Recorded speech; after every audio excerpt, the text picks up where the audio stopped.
जी अस्सलाम वालेकुम। Lecture 103 part B, ये लेक्चर 103 के होमवर्क में मैंने डाला है। अच्छा, इस सवाल को डिस्कस कर लेते हैं, टाइम तो शायद थोड़ा लग जाए। क्वेश्चन 10 है पास पेपर का, पेज 592। पेज 593 में आए। अच्छा जी, इसमें स्टेटमेंट ऑफ कॉम्प्रिहेंसिव इनकम बनानी है सिर्फ, और नोट्स वगैरह कोई नहीं बनाने, और करंट और डेफर्ड टैक्स सिर्फ कंप्यूट करना है, कंप्यूट करना है।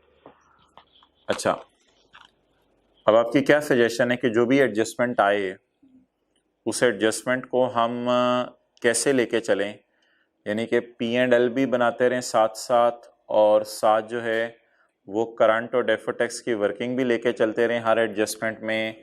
मिसाल के तौर पे प्रोविजन फॉर डाउटफुल डेट की एडजस्टमेंट आ जाती है, तो फाइनल अकाउंट के सवाल के अतबार से कोई गलती है वो भी सही करें, और साथ करंट और डेफर्ड टैक्स की वर्किंग चला के हर एडजस्टमेंट को साथ साथ फारिग करते रहें, या फिर सवाल एंड होने का वेट करें कि पहला हमारा पार्ट है पूरा हो जाए और PBT सही वाला निकल आए, फिर उस सही वाले PBT को पकड़ें, पॉइंट ए सॉल्व करके सही वाले PBT को पकड़ें, और PBT को पकड़ के करंट टैक्स की वर्किंग शुरू करें, और फिर ऐड और लेस करके चीज़ें फिर चलाएं।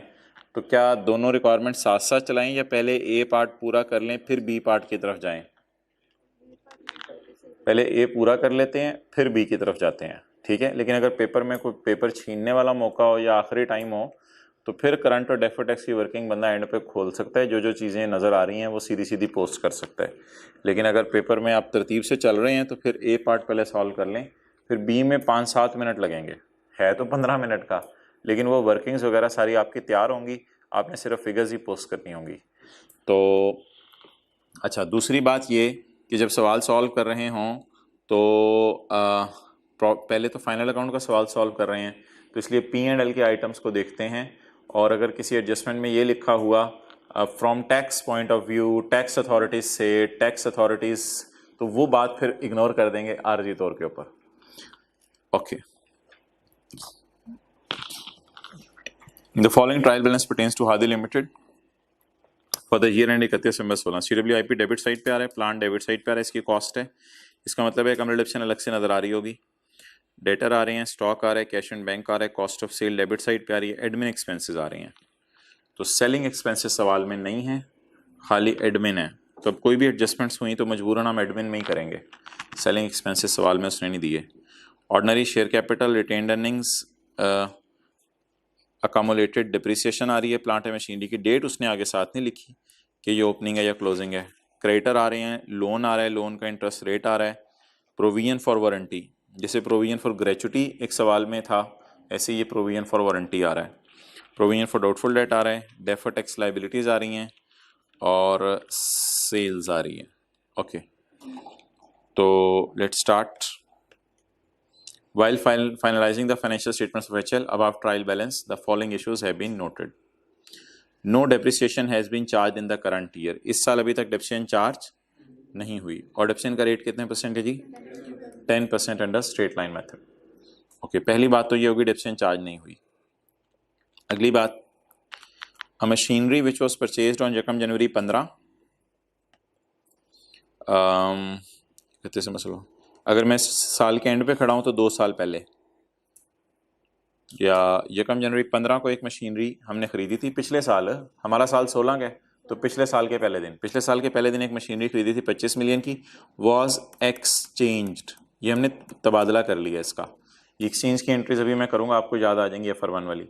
वॉज एक्सचेंज्ड ऑन यकम जुलाई 16, यानी कि हमने अपने साल के मिड में बेच दिया है, तो कितना साल रख के बेची है? पूरा 15, आधा 16, 1.5 साल इसको इस्तेमाल किया और इसे तबादला कर लिया है। तबादला कर लिया एक नई मोर सोफिस्टिकेटेड मशीन से, और disposal was not recorded, disposal record नहीं हुई अभी तक। ठीक है, ये तो अच्छी बात पता चल गई। अगर मैं हाईलाइट करूं स्काई ब्लू से, तो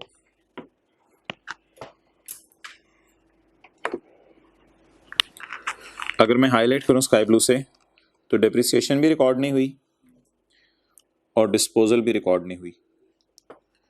अच्छा, आगे ज़रा छोड़ें, आगे ना पढ़ें अभी।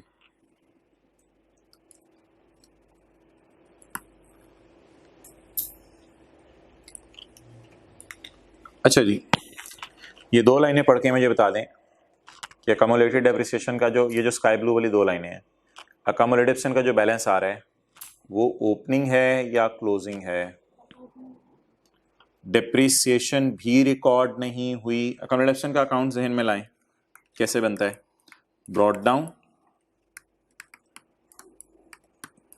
डेप्रिसिएशन, डिस्पोजल और कैरी डाउन। ठीक है, अब सवाल करें डेप्रिसिएशन भी रिकॉर्ड नहीं हुई, डिस्पोजल भी रिकॉर्ड नहीं हुई, बता दें जी स्काई ब्लू। डेप्रिसिएशन भी रिकॉर्ड नहीं हुई, डिस्पोजल भी रिकॉर्ड नहीं हुई, तो ठीक है, फिर बड़ा अच्छा हो गया, ज़बरदस्त हो गया। लिख लें जी इसके साथ, यकम जनवरी 16। तो ये कम रिडक्शन का कौन सा बैलेंस है जी? Brought down. ओके,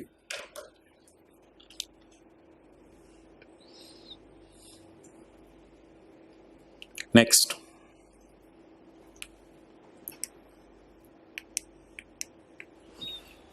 आगे पढ़ें जी। The disposal was not recorded, disposal record नहीं हुई, यानी पुरानी मशीन का जाना रिकॉर्ड नहीं हुआ। मतलब पता है क्या है कि वो जो 25 मिलियन आपको नजर आ रहे हैं ना एसेट अकाउंट में, ये जो 25 है, ये 25 अभी तक एसेट अकाउंट में से भी नहीं निकला, और ये 25 की डेप्रिसिएशन 1.5 साल की अभी तक अकाउंट रिडक्शन अकाउंट से भी हमने बाहर नहीं निकाली। एंड द न्यू मशीन, और जो आपने नई मशीन खरीदी है वॉज कैपिटलाइज, लेकिन नई मशीन कैपिटलाइज हो गई है, नई मशीन कैपिटलाइज हो गई है। एंड द न्यू मशीन किस अकाउंट में कैपिटलाइज होती है? एसेट अकाउंट में ना। मशीन, उसकी डेप्रिसिएशन जाती है कंजप्शन अकाउंट में। आवाज आ रही है? सुनो, लगा के रखना है पूरी क्लास में, उतारना नहीं है। ये मैं ग्रीन से हाईलाइट कर रहा हूं ना, ये देखिएगा। And the new machine was capitalised at 15 million. नई मशीन हमने 15 मिलियन पे कैपिटलाइज कर दी है। बता दें जी इसमें हमने कितना डाल दिया? इसमें हमने कितना डाल दिया? 15 million. New machine was capitalised at 15, being the net amount paid to supplier। ओए होए होए होए होए, न्यू मशीन को कैपिटलाइज्ड उसकी प्राइस पे नहीं किया। ये बड़ी एक नॉर्मल सी एरर थी जो इंट्रो F1 दोनों में पढ़ाई जाती थी। जो मशीन आप नया एसेट खरीदने जाते हैं, पुराना आप देखें, नया मोबाइल खरीदने गए, मिसाल के तौर पे नया मोबाइल खरीदने गए, आप 60,000 रुपए का नया मोबाइल खरीदने गए, आपने जेब से निकाला, आप 60,000 रुपए का नया मोबाइल खरीदने गए, आपने जेब से निकाला पुराना मोबाइल छोटा, तो आपने छोटा मोबाइल जेब से निकाला और आप नया मोबाइल खरीदने गए 60,000 रुपए का, और आपने पुराना मोबाइल जेब से निकाला। आपके ये दुकानदार कह रहे जरा मजबूती से पकड़ो, गिर ना जाए, ये नया मोबाइल है, अगर तुम्हें पसंद आए तो ले लेना। इसे आपने मजबूती से पकड़ा हुआ है, ये आपका अपना मोबाइल है, ये आप दुकानदार को ऐसे कैच भी कराएंगे वो मना नहीं करेगा। आप दुकानदार को क्या कहेंगे? इसकी कीमत लगाओ, इसकी कीमत लगाओ। तो उसने, दुकानदार ने देखा, उसने कहा ठीक है 5,000 लगाता हूं मैं। पुराने मोबाइल की उसने कीमत लगाई 5,000, नया आपको पसंद आया 60,000 का, जेब से कितने पैसे देंगे नेट? ये तो आम सादा सी बात है जो आम बंदा भी बता दे। नए की कीमत क्या है? 60, पुराना उसने कितने का लगाया? 5 का, आप कितने देंगे? 55, नेट 55 देंगे। 55 पे ये नया रिकॉर्ड होना चाहिए, नहीं ये तो 60 पे रिकॉर्ड होना चाहिए। एंड द न्यू मशीन या new mobile was capitalised at 15 में, being the net amount paid to supplier. अच्छा, कैपिटलाइज हो गया वैसे नया, ये बता दें इस कॉस्ट में कैपिटलाइज हो गया, मसला सिर्फ क्या है कि गलत अमाउंट से कैपिटलाइज हुआ है, लेकिन कैपिटलाइज हो गया। क्या मैं कह सकता हूं कि ये ब्रॉट डाउन बैलेंस है, या ये इसमें कुछ 15 गलत पड़ा हुआ है? 15 कैपिटलाइज, ये ब्रॉट डाउन नहीं है।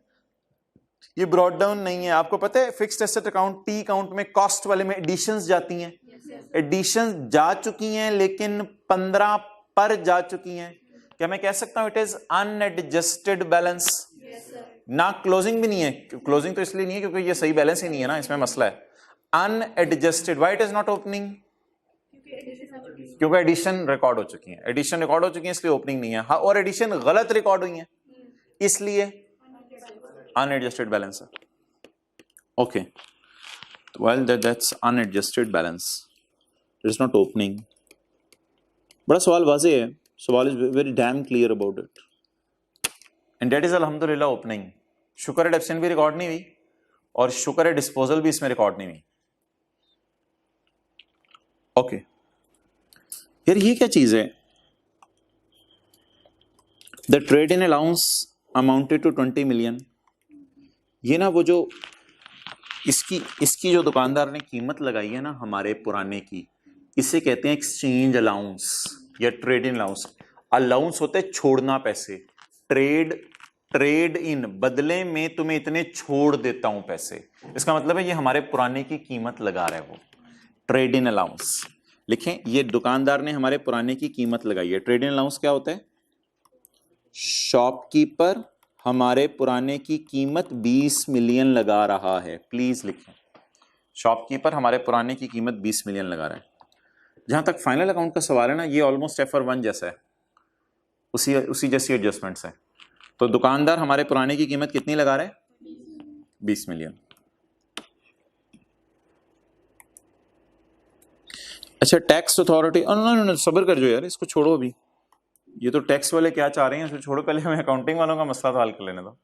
और मसला कोई आसान से, कोई ज़्यादा मसला कॉम्प्लिकेटेड नहीं है। लेकिन अल्हम्दुलिल्लाह हमें ये पता चल गया कि ये ओपनिंग बैलेंस है रकम रिडक्शन का, और ये ओपनिंग बैलेंस नहीं है। इसमें डिस्पोजल्स शुक्र है रिकॉर्ड अभी नहीं हुई, वो हम खुद कर देंगे। इसमें डिस्पोजल रिकॉर्ड नहीं हुई क्योंकि डिस्पोजल तो अकाउंटेंट सिरे से ही भूल गया। डिस्पोजल तो ना एसेट अकाउंट में गई ना अकमुलेटेड डेप्री, एडिशन रिकॉर्ड हो गई है। इसमें एडिशन रिकॉर्ड हो गई है।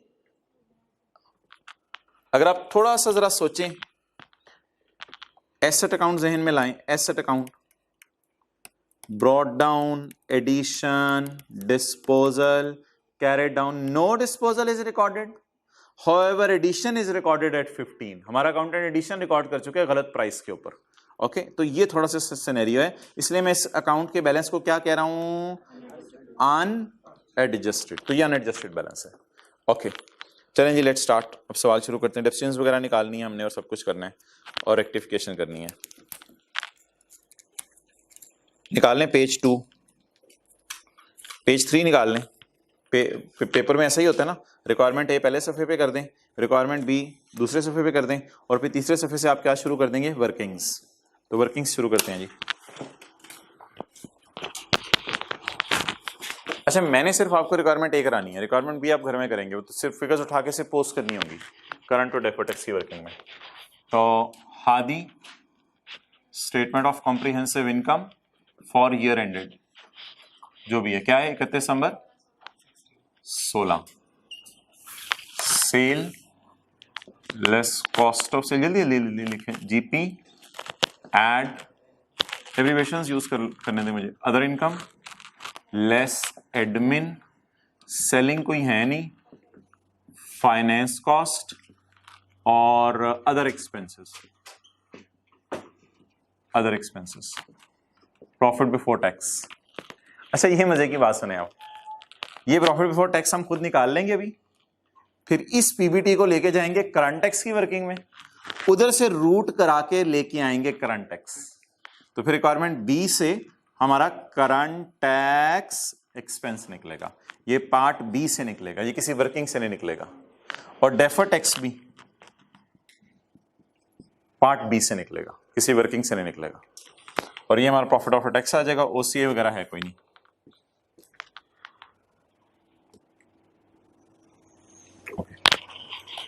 चलें जी, let's start working one. Working one, मुझे डिस्पोजल की एंट्री करवा दें। पुराना एसेट जा रहा है, नया आ रहा है, क्या पड़ी हुई है, टीचर ने क्या एंट्री बताई हुई है, प्लांट न्यू डेबिट और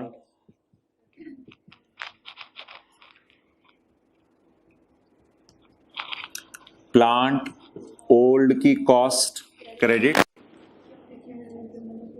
accumulated डेप्रिसिएशन डेबिट। अच्छा इधर देखें, इसे कहते हैं डिस्पोजल। पुराने की कॉस्ट बाहर निकाल दो और 1.5 साल की डेप्सिन बाहर निकाल दो, इसे कहते हैं disposal. This has not been recorded by accountant.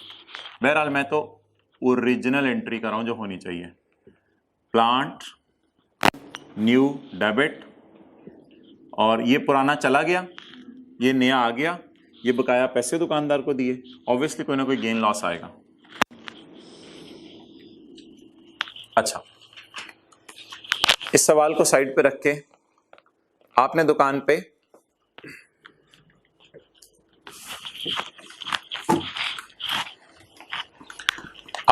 पे नया मोबाइल पसंद किया 60,000 का और पुराना मोबाइल उसे दिखाया, तो पैसे कैसे निकलेंगे? Cost of new 60,000 minus value assigned by shopkeeper to our old asset is equal to cash paid to shopkeeper. तो एक फॉर्मूला सुने जो FR1 में बताया जाता था कि दुकानदार को कैश कितना पे करते हैं, और ये एक देहाती बंदे को भी पता होगा। न्यू की जो कॉस्ट है दुकानदार ने लगाई, उसमें से माइनस पुराने की बुक वैल्यू नहीं करनी। दुकानदार हमसे नहीं पूछता मोबाइल कितने का खरीदा। अक्सर आप चले जाए दुकान पे तो दुकानदार आपसे नहीं पूछेगा पुराना मोबाइल कितने का खरीदा था, बल्कि दुकानदार पूछते ही नहीं, कहते हैं यार मुझे दिखाओ, मैं इसकी कीमत खुद ही लगा लेता हूँ, तुम छोड़ो पर तुमने कितने का खरीदा था, तुम्हारी बातों में नहीं भी मैंने आना कि तुमने कितने। दुकानदार हमसे जब पैसे मांगता है तो मेरे पुराने एसेट की कीमत खुद लगाता है, तो इसे कहते हैं trade in allowance. Trade in allowance, दुकानदार ने हमारे पुराने एसेट की क्या कीमत लगाई है। अच्छा जी, अब आप मुझे बता दें कि दुकानदार ने हमारे पुराने एसेट की क्या कीमत लगाई है, 20। The trade in allowance was 20, और कट कटा के हमने कैश कितना पे किया है, new asset was capitalised 15, being cash paid. What is cash paid? 15। What is value assigned to our old thing? So X is the cost of new, that is 35। तो हमने 35 million की कोई नई चीज ली है। ये फॉर्मूला आपने याद रखना है, और आपने आज के बाद ना इस जनरल एंट्री का इंटेग्रल पार्ट समझना है ये फॉर्मूला, क्योंकि जनरल एंट्री में अक्सर चीजें मिसिंग होती हैं, ये फॉर्मूला हेल्प कर देता है। तो ये फॉर्मूला हर आम बंदे को पता है कि नई चीज में से पुरानी की प्राइस दुकानदार माइनस करता है, बाकी पैसे आपसे मांगता है। ये कोई अकाउंटिंग की क्लास का फॉर्मूला नहीं है।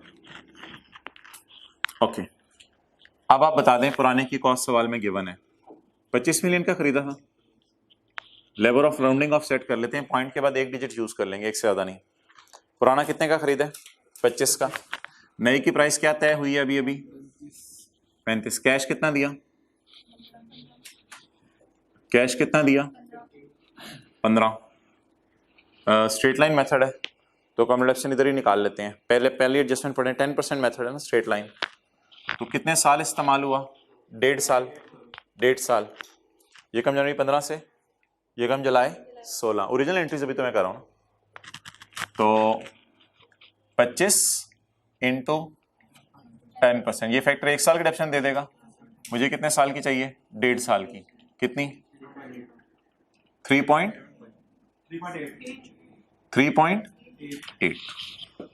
So it is the accumulated depreciation. Gain loss निकाल लें।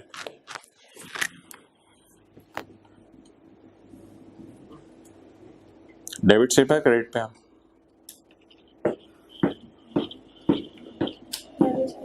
यार देखो ना, 25 जमा 15 तो बड़ी हैवी फिगर बन जाएगी। इधर आ रहा है लॉस कितना?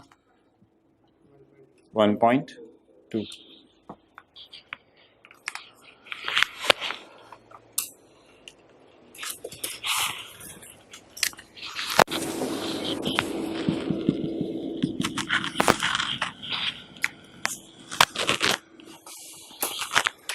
चलें जी, इसको मैं मिटा देता हूँ, ये मेरे किसी काम का नहीं है। ये जनरल एंट्री लिख रहने देता हूँ।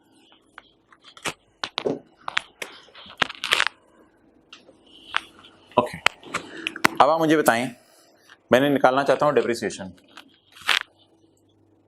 मे बी मैं वर्किंग 2 डेप्रिसिएशन एक्सपेंस, क्योंकि पहले एडजस्टमेंट में लिखा हुआ डेप्रिसिएशन अभी तक हमने नहीं निकाली। तो डेप्रिसिएशन एक्सपेंस निकालने के लिए मुझे पता क्या चाहिए, मुझे एसेट का टी अकाउंट बनाना चाहिए। पास्ट पेपर का एक सवाल है क्वेश्चन 1 BSZ, उस सवाल के अंदर जो है वो हमने सीखा था कि कैसे हमने एसेट का अकाउंट बनाना है। तो अब मुझे ये बता दें, इस सवाल के अंदर एक चीज़ बताएं मुझे, डेप्रिसिएशन एक्सपेंस कैसे निकलता है वैसे? ओपनिंग माइनस डिस्पोजल, फिर एडिशन पे अलग से, फिर डिस्पोजल पे अलग से। अच्छा, मैं अगर अपने आसानी के लिए एक वर्किंग ओपन कर लूं, वर्किंग 2.1, और आपसे ये पूछूं कि मेरा एसेट अकाउंट ओरिजिनल वाला कैसे बनेगा अगर अकाउंटेंट बड़ा अच्छा बच्चा हो? ओरिजिनल वाला अकाउंट जरा मैं पूछ रहा हूं, ओरिजिनल वाला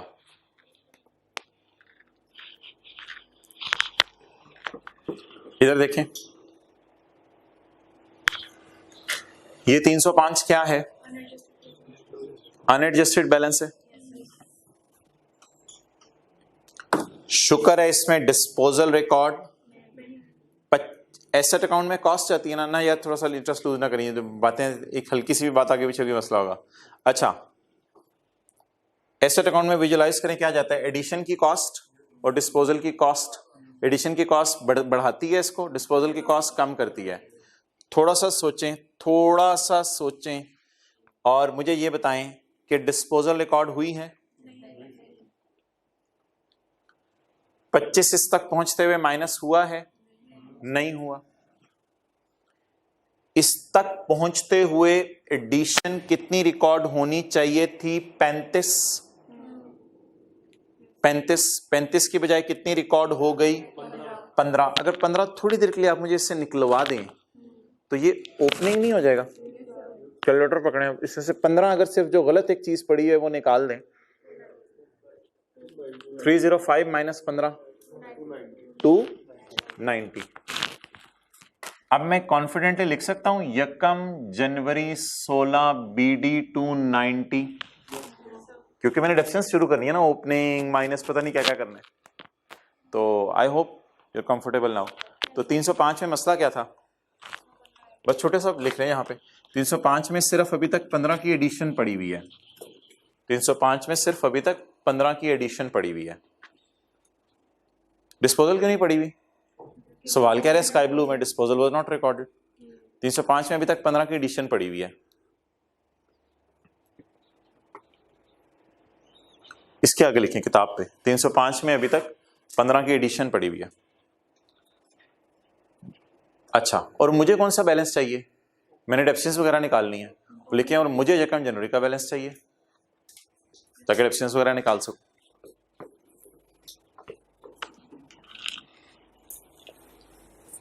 तो अब एक बात याद रख लें, इंट्रो FR1 की क्लास में भी और सारे आगे CA फाइनल के लिए भी, कि अगर एसेट अकाउंट में कोई भी चीज गलत पड़ी हुई है ना तो उसे थोड़ी देर के लिए निकाल दो ताकि पता चल जाए साल के शुरू में कितना बैलेंस था।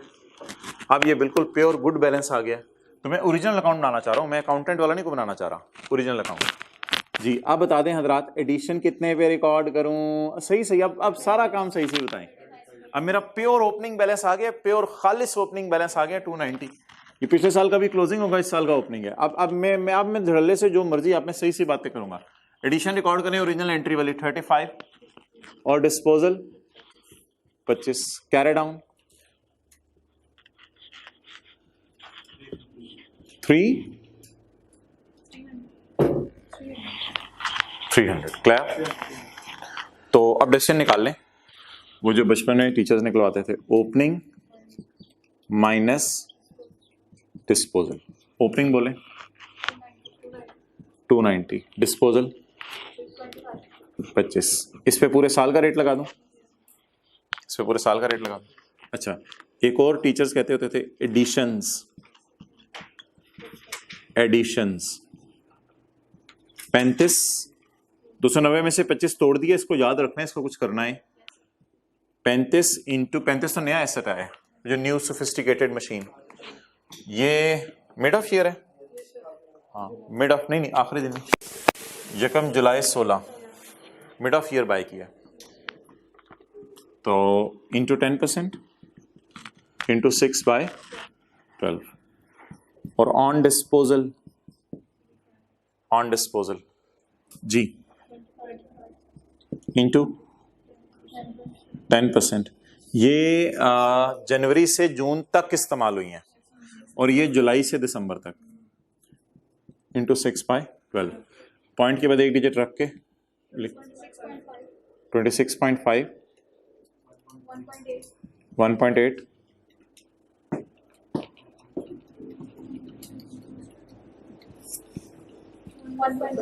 1.3। जरा सोल्यूशन पे नजर मारें, यही फिगर आनी चाहिए, को आगे पीछे है तो फिर मैं कर दूंगा, क्योंकि पार्ट बी फिर आपने घर जाके खुद करना है, तो वो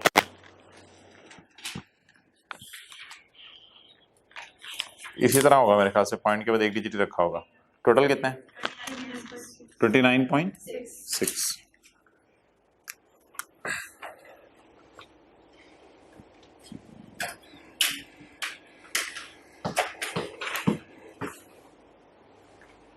ओके, मुझे अकाउंट पूरा करवा दें अकोमोलेटेड डेप्रिसिएशन का मुझे अकाउंट पूरा करवा दें, अकोमोडेशन का अकाउंट पूरा करवा दें, खुद ही बना लें अकोमोडेशन का अकाउंट।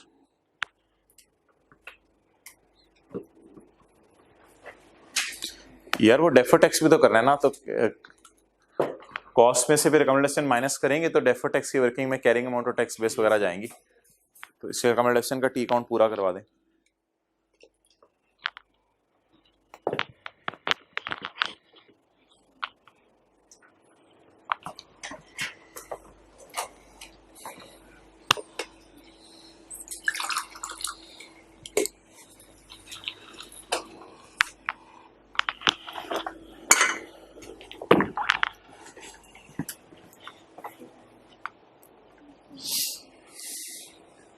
इधर आओ,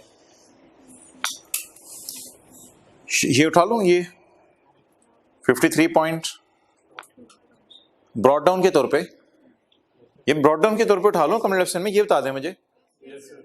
क्यों ब्रॉड डाउन उठा लो ना, यकम जनवरी 16 अकोमोडेशन, ब्रॉड डाउन उठा लो ना, यकम जनवरी 16 लिख दो ना टी अकाउंट में, यकम जनवरी 16, ये ब्रॉड डाउन तो है ना मेरा, शुक्र है इसमें डिस्पोजल भी नहीं है, और शुक्र है इसमें डिस्पोजल भी रिकॉर्ड नहीं हुई, तो दो ही चीजें आती हैं इसमें, डिस्पोजल और डिस्पोजल।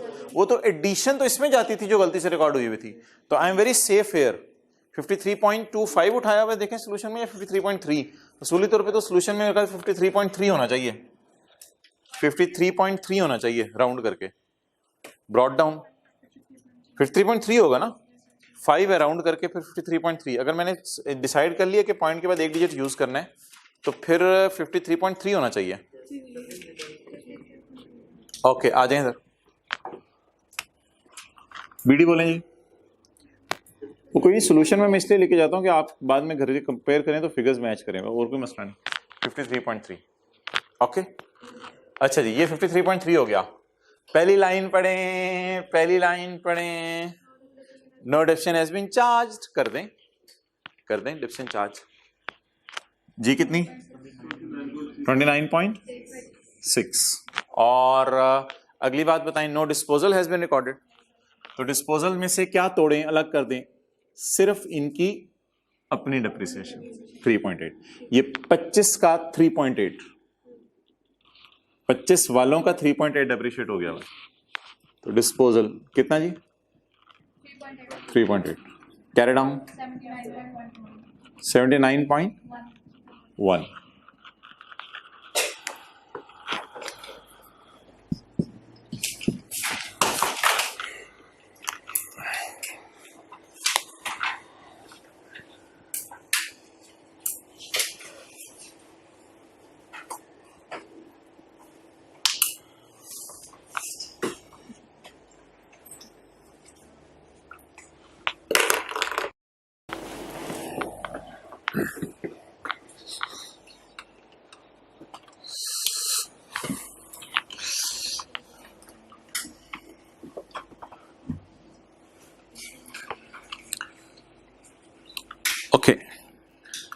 अब आप मुझे ये बताएं कि यार रेक्टिफाइंग एंट्रीज लिखनी होती हैं जहन में और फिर पोस्ट करनी होती हैं। तो ये तो सारी वर्किंग्स मैंने कर ली, इंट्रो FR1 वाली थी, ये समझ आ गई। अब how to post this all in final account, अभी तो मैंने वर्किंग्स की हैं सिर्फ। अब आप कोई बंदा मुझे बता दे पॉइंट 1 की entry, no depreciation has been charged, क्या एंट्री कर दूं मैं? मेरे फाइनल अकाउंट्स के सवाल में ऊपर वाले में ये एंट्री नहीं हुई हुई, रेक्टिफाइंग एंट्री यहां लिखनी पड़ेगी आपको। क्या एंट्री है? अकाउंट डिडक्शन कितने से? 29.6। और साथ साथ रिक्वायरमेंट ए पूरी करते रहें, रिक्वायरमेंट बी की टेंशन ना लें। अच्छा मुझे ये पता है ये अकाउंटिंग वालों का डेप्रिसिएशन है, टैक्स वालों का डेप्रिसिएशन फिर बाद में किसी दिन देखेंगे, तो ये अकाउंटिंग वालों का डेप्रिसिएशन है, लेकिन साथ साथ इसको पूरा करते रहें। अब मुझे बता दें क्या मैं बैलेंस शीट का सवाल कर रहा हूं या मैं सिर्फ P&L मांगा है? तो जिस तरह कंसोलिडेशन में करते थे हम, P&L बस सिंगल एंट्री अप्रोच से लेके चलते थे, तो डेप्रिसिएशन डेबिट कर दें 29 शुक्र है सवाल वाले ने लफ्ज लिखा हुआ है प्लांट, PP नहीं लिखा, तो कॉस्ट ऑफ सेल में डाल दें। प्लस सवाल वाले ने ऊपर ट्रायल के मुंह पे जाके देखने से प्लांट का लफ्ज लिखा हुआ है। लें जी, सुबह से लगे हुए हैं, पहला आइटम यहां आया, लेकिन इन वर्किंग्स के नंबर होंगे सारी चीजों के, तो 29.6 depreciation debit, depreciation debit in cost of sale. Accommodation credit में कैसे करूंगा? कर तो दिए मैंने वैसे आपके सामने, लेकिन ये शायद किसी डेफर टैक्स की वर्किंग में हेल्प हो जाए इसकी। डेप्रिसिएशन डेबिट, कोई बंदा इसकी एंट्री बता सकता है पॉइंट 2 की? यार फाइनल अकाउंट का सवाल क्या होता है? फाइनल अकाउंट का सवाल ये नहीं होता कि आपने ओरिजिनल एंट्रीज करके रख ली। फाइनल अकाउंट का सवाल ये होता है कि you have to post the rectifying entries. No depreciation has been charge, depreciation debit, accommodation credit. Addition is recorded as 15 and disposal is not recorded. Addition is recorded as 15 and disposal is not recorded. अगर आप थोड़ा सा focus करें तो I have to think like this, I have to think like this. If I am talking about rectifying entries and I am sitting in intro class, मैं intro की class में बैठा हूं, तो दिस इज रॉन्ग एंट्री, और शुक्र है wrong entry में डिस्पोजल की नहीं कर रहा कोई। Accountant has done this instead of this. Now what is the methodology? ये रॉन्ग एंट्री में ऐसे ही आपके समझने के लिए इधर कर देता हूं। रॉन्ग एंट्री क्या क्या रॉन्ग एंट्री है? अपनी बुक पे कहीं ऊपर सफे के टॉप साथ वाला सफा खाली है, रॉन्ग एंट्री इस पॉइंट की लिख लें। क्या है? Plant and machinery debit, cash credit. यार एक बात सुन लें, ये डिस्कशन अब मैं आपसे करने लगा हूं, बड़ी एहतियात से आपने बात सुननी है। रॉन्ग एंट्री ये हो चुकी है, plan debit cash credit, disposal की एंट्री क्यों नहीं हुई? वो कहता है रिकॉर्ड नहीं, ये हो गई है, ये करनी थी। अब आप मुझे बता दें कि मैं पॉइंट 2 की रेक्टिफाइंग एंट्री यहां पे एरो लगा के क्या करूं?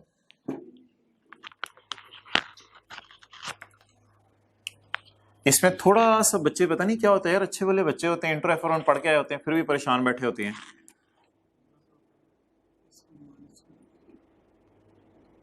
दस से डेबिट होना चाहिए था ओवरऑल, 15 से हो गया। ये अच्छे वाले बच्चे होते हैं, एकदम परेशान हो जाते हैं, ये क्या होने लगा है। ओवरऑल देखे ना, प्लांट प्लांट प्लांट, ओवरऑल 10 से डेबिट होना चाहिए था। इसी तरह टीचर्स एंट्रीज कराते थे ना, ओवरऑल 10 से डेबिट होना चाहिए था, हो किससे गया? 15 से। ये इसको इस तरह समझ लें, इस तरह समझ लें कि 25 की डिस्पोजल रिकॉर्ड होनी चाहिए थी, 35 की एडिशन रिकॉर्ड होनी चाहिए थी, हमने सिर्फ 15 की एडिशन रिकॉर्ड की। या दूसरे तरीके से समझ लें, ओवरऑल 10 का डेबिट पड़ना चाहिए था ओवरऑल प्लांट अकाउंट में, नेट कर करके ओवरऑल 10 का डेबिट पड़ना चाहिए था, लेकिन डेबिट पड़ा किसके? 15 का। कितना क्रेडिट मार दें? 5 का। समझे समझे समझे? ओवरऑल डेबिट कितने का पड़ना चाहिए था? 10 का। डेबिट पड़ा कितने का? 15 का। तो आप बता दें कितने का क्रेडिट मार दें? 5 का। तो रेक्टिफाइंग एंट्री यहां लिख रहा हूं मैं, प्लांट एंड मशीनरी क्रेडिट कितने से? 5 से। प्लांट एंड मशीनरी क्रेडिट कितने से? 5 से। क्लियर? अच्छा, इस डबल एंट्री को पूरा कराना है। भाई इसको मैंने सोच लिया, इसको इसको इसको मैंने सोच लिया, इसको मैंने सोच लिया। डिस्पोजल तो रिकॉर्ड उस सवाल कह रहा था नहीं हुई, तो इसको रेक्टिफाइंग एंट्री में करा ना उधर सिर्फ। तो अकामुलेटेड डेप्रिसिएशन डेबिट कितने से? 3.8 से।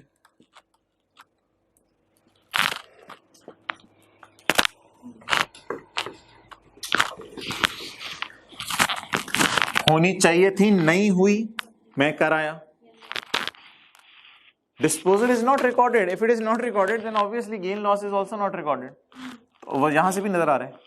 रिकॉर्ड हुआ लॉस, होना चाहिए था लेकिन हुआ नहीं, लॉस रिकॉर्ड करते हैं। कितने का? 1.2 से। ओके। कैश क्रेडिट होना चाहिए था, हो गया। कैश की एंट्री तो कंटेंट गलती करता नहीं, इसको भी सोच लिया। शायद ये एंट्री टैली कर गई हो, देखें ये एंट्री टैली कर गई है। ये एंट्री मैंने फाइनल अकाउंट के सवाल के फेस पे फेंकनी है। रेक्टिफाइंग एंट्री फेस पे जाती है। आई एम फीलिंग के इंट्रो FR1 की क्लास में आ रहे हैं थोड़ा थोड़ा, ये एडजस्टमेंट्स वही लग रही हैं। ये एंट्री मैंने फाइनल अकाउंट के सवाल के फेस पे फेंकनी है। ओके। इस एंट्री में यार ये तो बैलेंस शीट का आइटम है, वो मांगी नहीं। ये बैलेंस शीट का आइटम है, वो भी मांगी नहीं। लॉस ऑन डिस्पोजल, डिस्पोजल तो रिकॉर्ड नहीं दी, लॉस ऑन डिस्पोजल, इसको अदर एक्सपेंसेस में डाल दें। लॉस एक ही अदर एक्सपेंस का आइटम है, मैं सवाल नीचे पड़ा हुआ है, तो बस फिर इसको 1.2।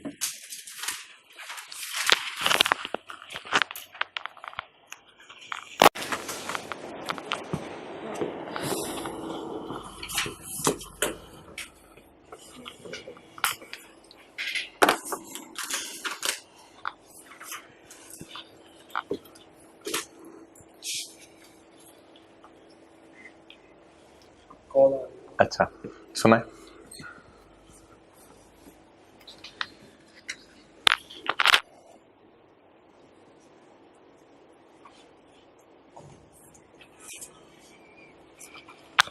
अच्छा, एक आखिरी बात आपके साथ करता चलूं। वैसे ही आपसे for the sake of discussion एक चीज पूछ रहा हूं। अगर सब पेपर में बैलेंस शीट मांगी होती, for the sake of discussion एक चीज पूछ रहा हूं। क्या आप मुझे बता सकते हैं कि बुक वैल्यू कितनी बनी है? -79 पॉइंट। ये ओरिजिनल अकाउंट बनाया है? जी बिल्कुल। ये ओरिजिनल अकाउंट बनाया है? जी बिल्कुल। कितनी बनी है? 220.9। 220.9। क्लियर? अच्छा, ये चीजें ना सही हो जाती हैं, लेकिन अगर चीजों की कभी कभी बंदा गहराई में चला जाए तो कोई हर्ज नहीं है, कोई इतनी खास गहराई भी नहीं है, चीजें सही हो जाती हैं पेपर में। इनमें से अल्हम्दुलिल्लाह बहुत सी एडजस्टमेंट्स आपकी सही हो जानी है। अच्छा, अब एक अगर मैं आपसे बात करूं कि यार ये रेक्टिफाइंग एंट्री बैलेंस शीट में भी तो पोस्ट करनी आ सकती है पेपर में, अब क्या करें आप? अब ऐसा करें कि प्लांट का ट्रायल वाला बैलेंस पकड़ें कैलकुलेटर पे, 305 अनेट 305 पकड़ें। 305 पकड़ के माइनस करें 5, 300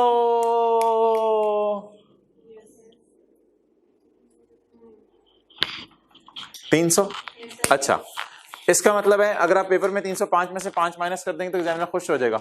300, ठीक है। अच्छा, आगे करें।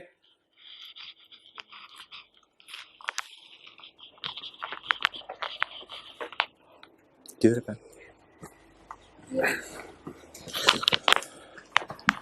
अगर मैं रेक्टिफाइंग एंट्री पोस्ट करना चाह रहा हूं, तो फिर भी मैं सही नतीजे पे पहुंचूंगा ना। माइनस, ये बड़ा सा मैंने माइनस लिखा है, -5 इज इक्वल टू 300। ओके, आगे चलें।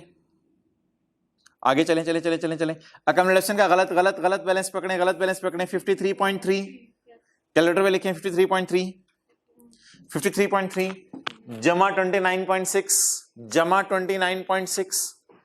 -3.8 इज इक्वल टू 79.1।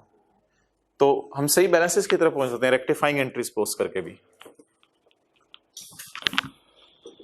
ओके, चलें जी आगे।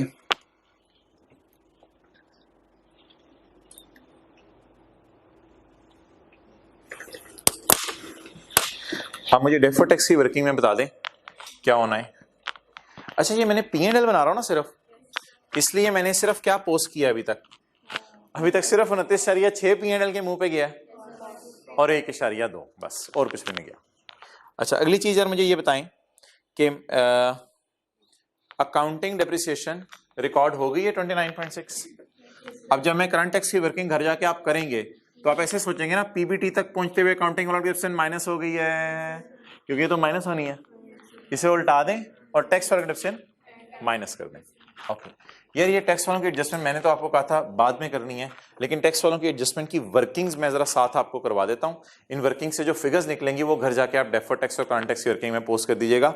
ये वर्किंग सामने रख के एक दफा जरा नजर मार लें, टैक्स वाले क्या चाहते हैं। हम अकाउंटिंग वाले कौन सा मेथड फॉलो करें जी? स्ट्रेट लाइन और कितने परसेंट पे? 10% पे। अच्छा, टैक्स वालों में ना कोई ओरिजिनल रॉन्ग रेक्टिफाइंग का चक्कर नहीं होता, टैक्स वालों में बस आपने खुद ही ओरिजिनल वर्किंग्स करनी होती हैं। तो tax authorities allow initial allowance and normal depreciation. ये ना कैफ 6 जिन्होंने पढ़ा होता है ना, उन्हें ये बात पता है, कैफ 7 वाले भी सुन लें कि इनिशियल अलाउंस ना डेप्रिसिएशन का एक दूसरा नाम है।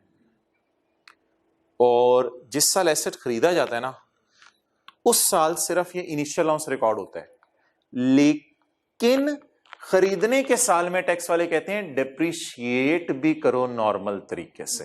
तो लिखें, इनिशियल अलाउंस सिर्फ एडिशंस पे रिकॉर्ड होता है। इनिशियल अलाउंस डेप्रिसिएशन का दूसरा नाम है, पहले ये लिख लें, इनिशियल अलाउंस डेप्रिसिएशन का दूसरा नाम है जी। इनिशियल अलाउंस डेप्रिसिएशन का दूसरा नाम है।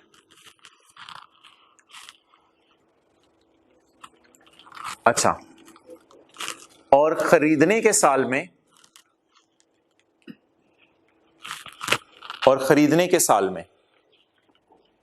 इनिशियल अलाउंस भी रिकॉर्ड किया जाता है और नॉर्मल डेप्रिसिएशन भी रिकॉर्ड की जाती है।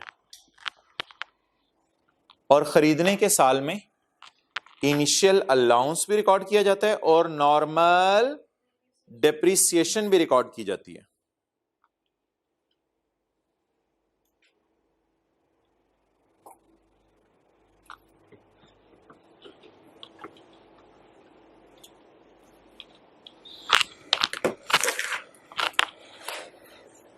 अच्छा जी, tax authorities allow initial allowance at 25 and 15% respectively using the reducing balance method. No tax depreciation is allowed in the year of। Tax वाले कहते हैं बेचने के साल में डेप्रिशिएट ना करो, ठीक है। The tax WDV at the start of year is 153। Tax WDV start of year पे 153 है। Okay,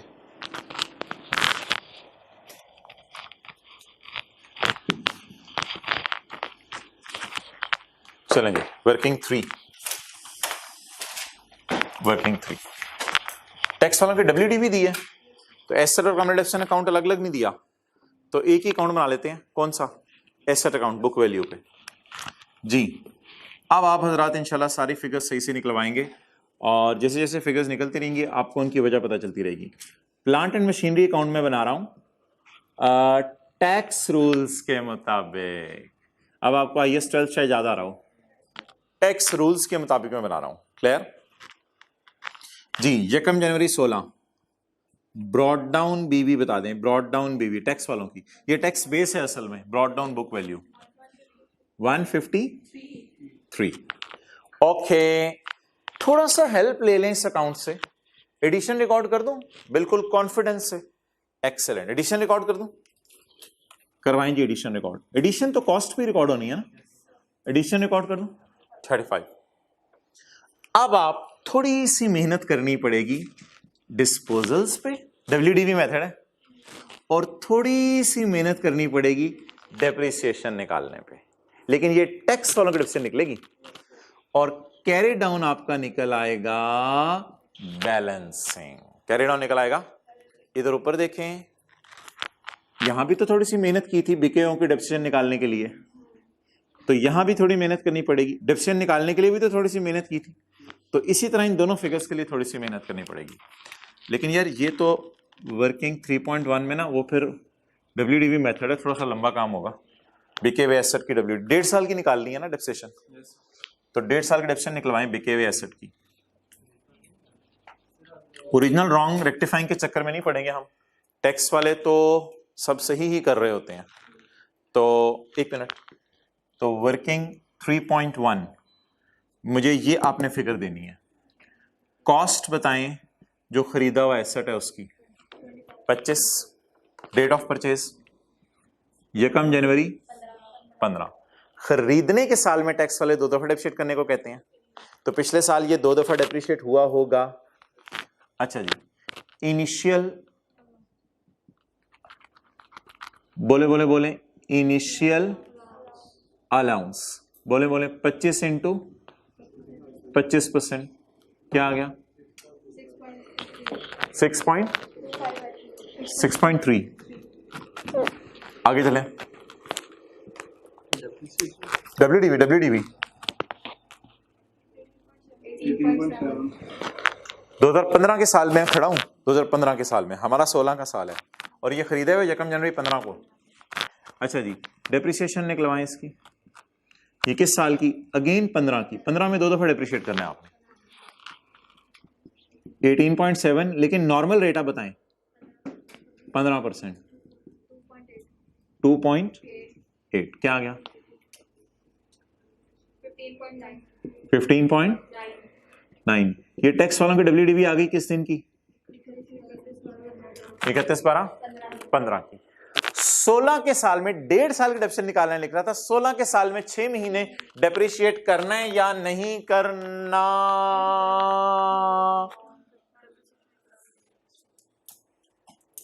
no depreciation is allowed in the year of disposal. बेचने के साल में डेप्रिसिएशन निकालने की इजाजत नहीं है, तो 16 के साल में डेप्रिशिएट नहीं करना। तो क्या आ गई डिस्पोजल्स की WDV? 15.9। अच्छे डिप्रिसिएशंस रिवाइज हो रही हैं इस टॉपिक में, FR1 वाली। तो बेचने के साल में डेप्रिशिएट नहीं करना, बट ठीक है, कोई मसला।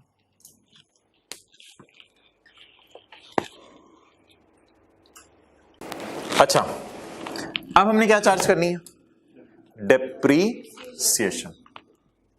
तो इस तरह की वर्किंग होगी, लेकिन स्ट्रेट लाइन मेथड पे नहीं। कौन सा मेथड है? WDV मेथड जी। डेप्रिसिएशन वर्किंग 3.2, वर्किंग 3.2 डेप्रिसिएशन किन रूल्स के मुताबिक? टैक्स रूल्स के मुताबिक। Opening WDV minus WDV of disposals.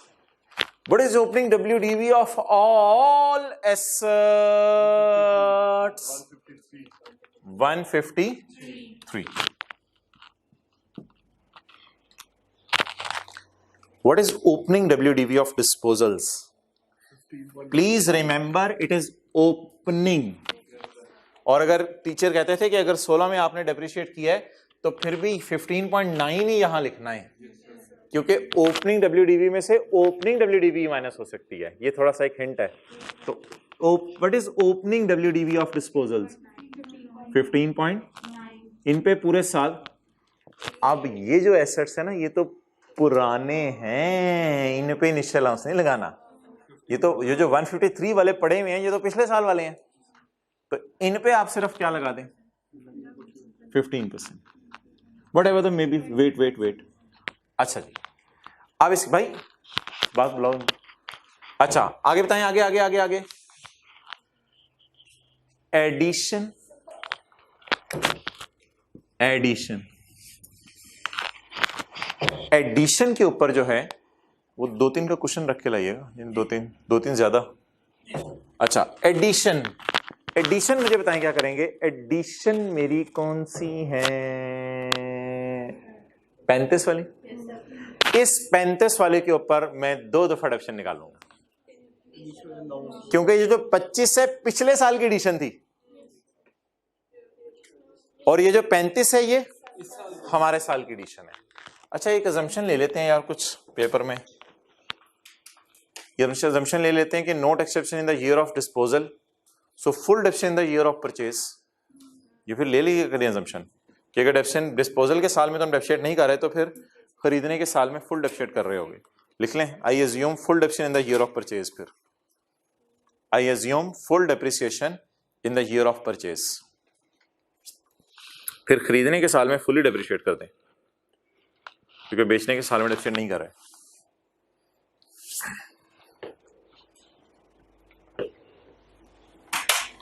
Okay, कतई नजर इस बात से कि डेट ऑफ परचेज क्या है, आप मुझे डेप्रिशिएशन निकाल देंगे। कतई नजर इस बात से, क्यों? क्योंकि इस बात को आप साइड पे रख दें कि हमने खरीदा कब है। बेचने के साल में अगर डेप्रिशिएट नहीं करना तो फिर खरीदने के साल में पूरे साल ही डेप्रिशिएट कर दें। जी बताएं, एडिशंस के ऊपर मैं दो डेप्रिसिएशंस निकालनी है, एक इनिशियल अलाउंस निकाल लें और एक नॉर्मल। पहले इनिशियल अलाउंस निकलवा दें। कॉस्ट 35 इंटू क्या आ गया जवाब, 8.8। अब डेप्रिसिएशन निकालनी है, डेप्रिसिएशन निकालनी है। 35 इज कॉस्ट माइनस 8.8, जैसे इधर किया था 6.3 माइनस करके इंटू 15%, 3.9। अच्छा जी, ये अब इसकी बता दें। 20.6।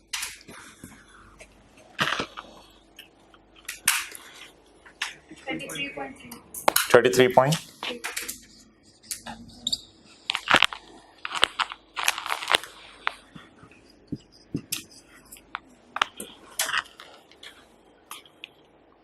डेप्रिसिएशन कैलकुलेशंस इसमें बड़ी अच्छी रिवाइज होती हैं। स्ट्रेट लाइन वाली भी रिवाइज होगी, फुल डेप्रिसिएशन कैलकुलेशन, और डब्ल्यूडीवी वाली भी फुल।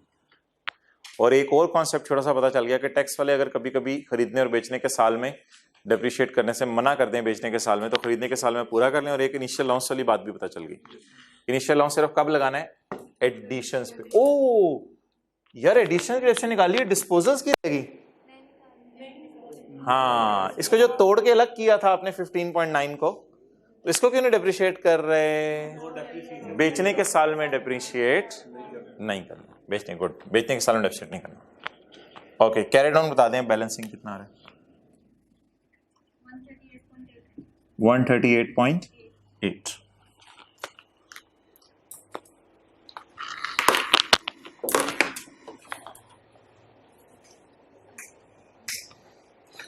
ओके,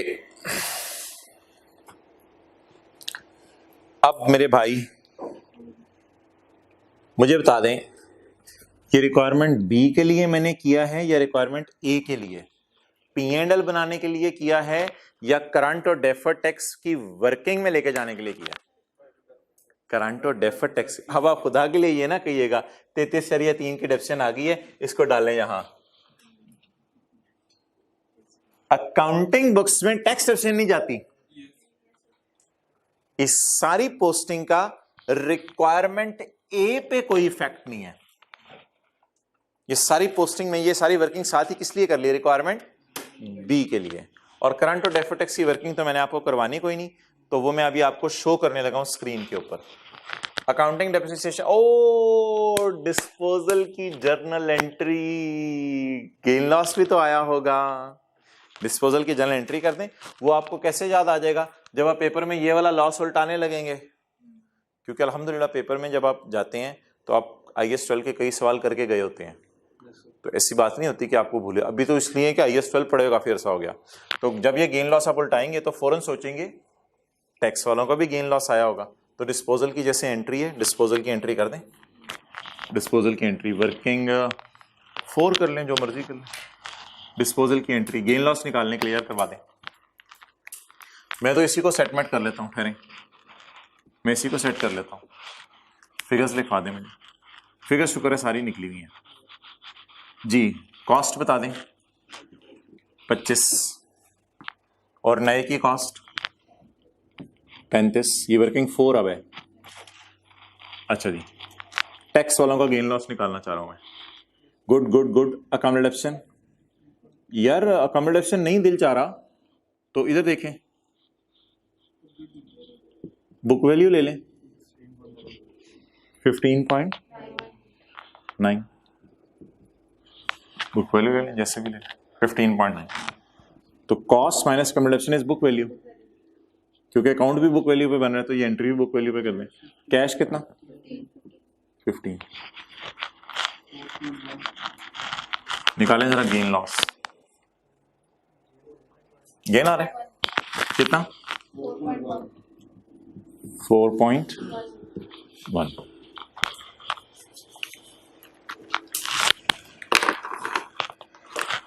ओके, अब आप मुझे बता दें, रहने दो, अब आप मुझे बता दें करंट टैक्स की वर्किंग जब कभी आप घर करेंगे तो अकाउंटिंग डेप्रिसिएशन उल्टाएंगे और टैक्स डेप्रिसिएशन रिकॉर्ड करेंगे, लेस करेंगे।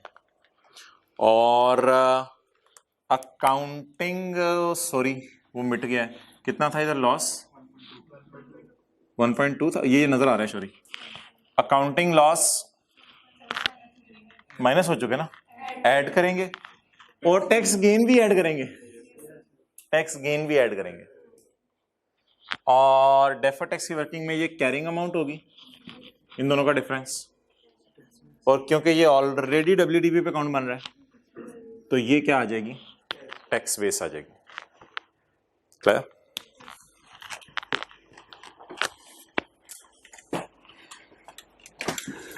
नजर मारें, रिक्वायरमेंट बी, इधर करो कैमरा। हाँ जी, अकाउंटिंग डेप्रिसिएशन उल्टा दी और टैक्स डेप्रिसिएशन, ये तो फिर इजी मार्क्स हैं, अब सिर्फ पोस्टिंग है। अकाउंटिंग लॉस उल्टा दिया, टैक्स गेन, तरतीब से चीजें शुक्र आ रही हैं इधर। ओके, ये कैरिंग अमाउंट हो गई 300 माइनस 79.1 और टैक्स बेस रेडिली अवेलेबल है 138.8, तो TTD आ जाएगा आगे। चलें अगली एडजस्टमेंट।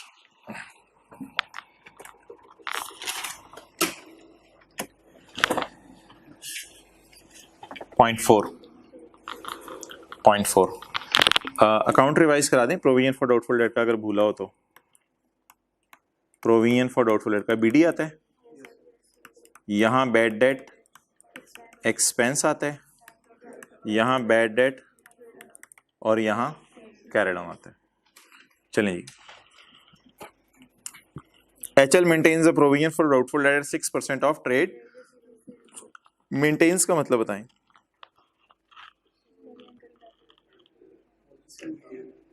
हर साल 6% रेट लगाता है, अगर ओपनिंग पे लगाता है तो भी 6%, पिछले साल भी 6% लगाया था, इस साल भी 6% लगाता है, हर साल 6% लगाता है, कोई रेट चेंज नहीं करता। It maintains a provision at 6% और हर वक्त आप चेक करो तो डेटर के 6% पे इनकी प्रोविजन होती है। ओके, कैमरा उधर रखो यार, अगर किसी ने नोट करना था वो, और इसको मैं फिर मिटा देता हूं।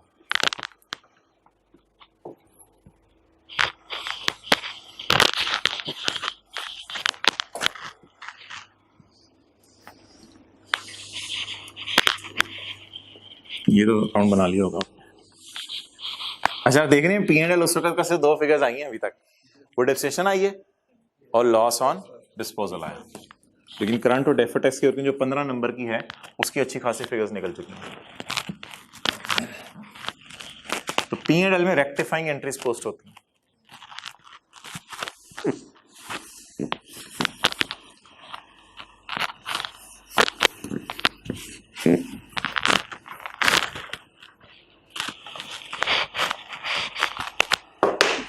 वर्किंग 5 अब हमने करनी है।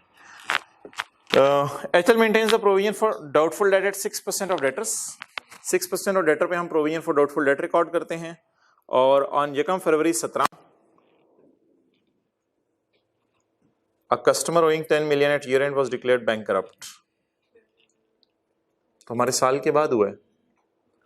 IAS 10 में क्या पढ़ा था? अगर क्वेश्चन साइलेंट और डेटर के केस में, अगर क्वेश्चन साइलेंट और डेटर के केस में, अगर क्वेश्चन साइलेंट और डेटर के केस में क्या वजह बनी है, तो इसका मतलब है साल के एंड पे भी हम जाते तो यही हालत होनी थी। ये रूल पढ़ा था, तो इसलिए वो जो रूल 1 और रूल 2 सफ़े के एंड पे लिखा हुआ था, रूल 1 और रूल 2। तो डेटर और स्टॉक अगर साल के बाद, लेकिन डायरेक्टर्स के फाइनेंशियल स्टेटमेंट ऑथोराइज होने से पहले डेटर पैसे कम दे, तो इसका मतलब है साल के एंड पे भी जाते तो कम ही देने थे। इसलिए एडजस्टिंग इवेंट है, इसलिए ये कम फरवरी की डेट से परेशान नहीं होना। ऐसे IAS 10 थोड़ा सा उसने डाला बीच में, साल के 1 महीने बाद, लेकिन अभी फाइनेंशियल स्टेटमेंट हमारे हाथ में होंगी फरवरी मार्च तक। ऐसी डेट नहीं डालेगा कोई पेपर में ऑन यकम जून 2017, ऐसी डेट नहीं डालेगा, उसको भी पता ही है। ऑन यकम फरवरी 17 a customer owing ₹10 million at year end was declared bankrupt. हमारा अंदाजा है कि 20% पैसे लिक्विडेशन के वक्त आ जाएंगे। तो कितना बैड में डालना है ये डिसाइड कर लें, फिर आगे चलते हैं। कितना एक्चुअल बैड रिटर्न ऑफ करना है? 10 नहीं, ये 6% अलग है। वो ये किसी खास बंदे की बात हो रही है।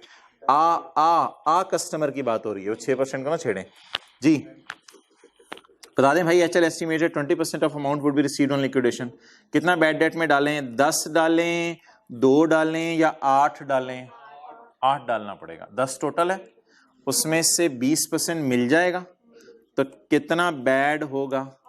ये एक्सपेंस में जाएगा या बंदे का नाम पता चल गया है?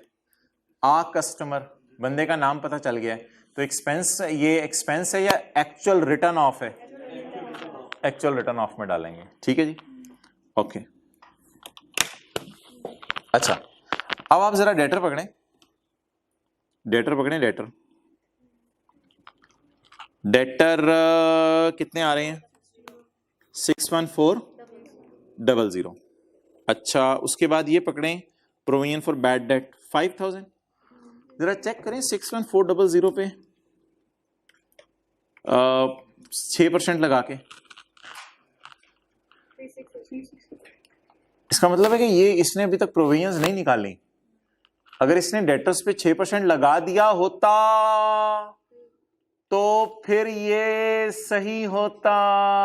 हर साल डेटर्स पे प्रोविजन कितने पे खड़ी रखता है? हर वक्त 6% पे प्रोविजन खड़ी रखता है, लेकिन अभी डेटर पे 6% लगा के देख रहे हैं तो प्रोविजन का बैलेंस ये नहीं आ रहा। इसका मतलब है ये प्रोविजन का भी ओपनिंग बैलेंस है, क्योंकि डेटर के 6% पे लगा के चेक कर लिया, बराबर नहीं आ रहा, इसलिए ये प्रोविजन का कौन सा बैलेंस है? Opening balance.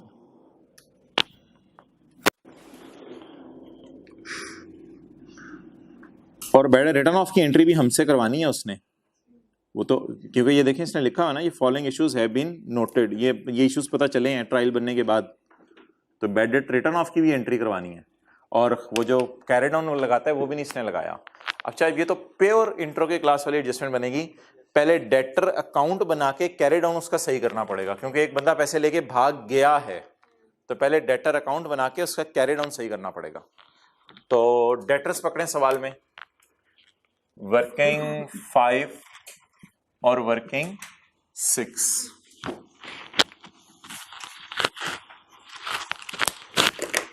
जी, डेटर्स पकड़े, कितने हैं सवाल में? बोले 61400। ट्रायल में आ रहे हैं 61.4। ओके,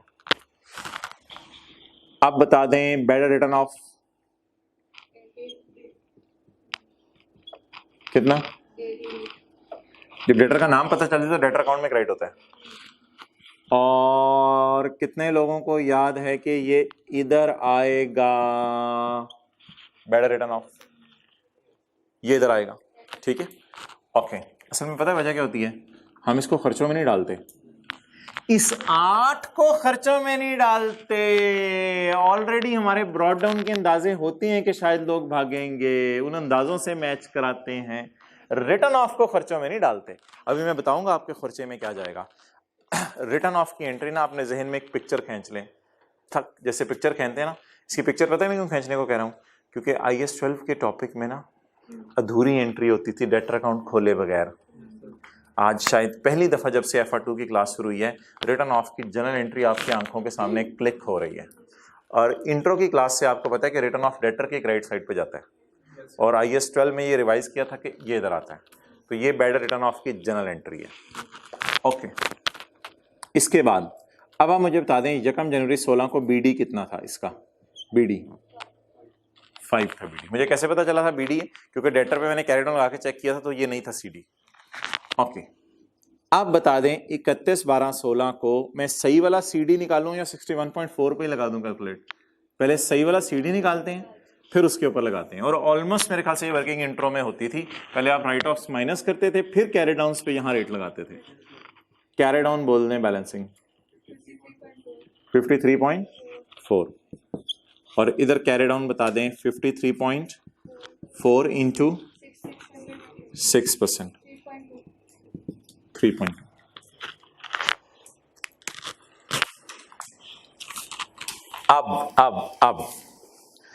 अब रिकॉर्ड होगा खर्चा। देखें इधर,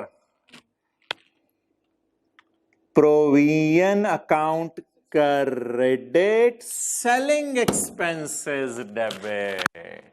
ये सेलिंग एक्सपेंस में जाता है खर्चा, लेकिन मजबूरी पता है क्या है, वो सवाल में ना दीने हुए सेलिंग एक्सपेंसेस तो आई के अपने इसको एडमिन में डाला हुआ है, लेकिन अगर सेलिंग दी होते ना आप लोग सेलिंग में डाल देते। वैसे भी मेरे ख्याल से सेलिंग की नई लाइन डाल के अगर आप डाल देंगे तो आई डोंट थिंक सो कि इतना पनिश करे आपको।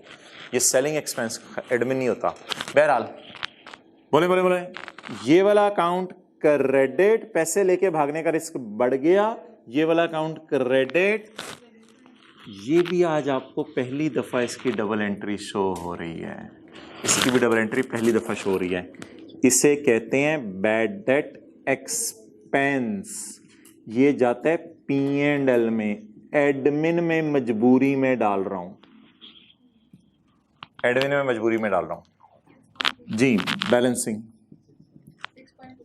6 ये वाला अकाउंट क्रेडिट और एडमिन में 6.2 खर्चे बढ़ गए।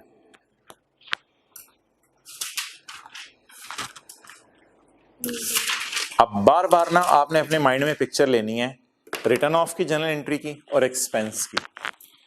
ये रिटर्न ऑफ की जनरल एंट्री है, डेटर अकाउंट हमने कभी नहीं खोला था IAS 12 में, और ये एक्सपेंस की जनरल एंट्री।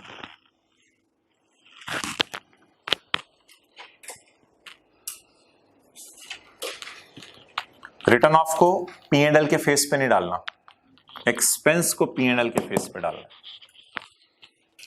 ओके, ये तो फाइनल अकाउंट के एतबार से पोस्टिंग हो गई। अब आगे क्या करेंगे? अगर बैलेंस शीट भी मांगी होती सवाल में तो ये कैरी डाउन चला जाएगा और ये provision for bad debt carry down चला जाएगा। बैलेंस शीट तो इस तरह बन जाएगी, बैलेंस शीट का सवाल अगर होता। अच्छा, अब डेफर्ड टैक्स की वर्किंग में मुझे बता दें क्या करना है। डेफर्ड टैक्स में तो ये अकाउंट ही देख के खत्म कर देते हैं बात। डेफर्ड टैक्स में 6.2 ऐड कर देना और 8 माइनस कर देना, ये करंट टैक्स की वर्किंग में हो जाएगा। और कैरिंग अमाउंट 3.2 आ जाएगी, टैक्स बेस 0।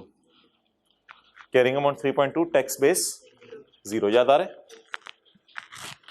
देखें देखें देखें देखें 6.2 उल्टा देना और 8 माइनस कर देना, और carrying amount 3.2, tax base 0। Provisions की टैक्स बेस 0 थी। डेफर्ड ये आसान थी। वहां फिगर्स असल में निकलती जाती हैं तो ये वाले 15 नंबर आपके इजी हो जाएंगे, ये 15 नंबर वाली चीजें आसान हो जाएंगी। और यार किसी का कुछ भी ना हो तो भाई 8 तो वो माइनस कर देगा ना, किसी का कुछ भी ना हो तो यहाँ 0 तो कॉन्फिडेंस से लिख देगा ना।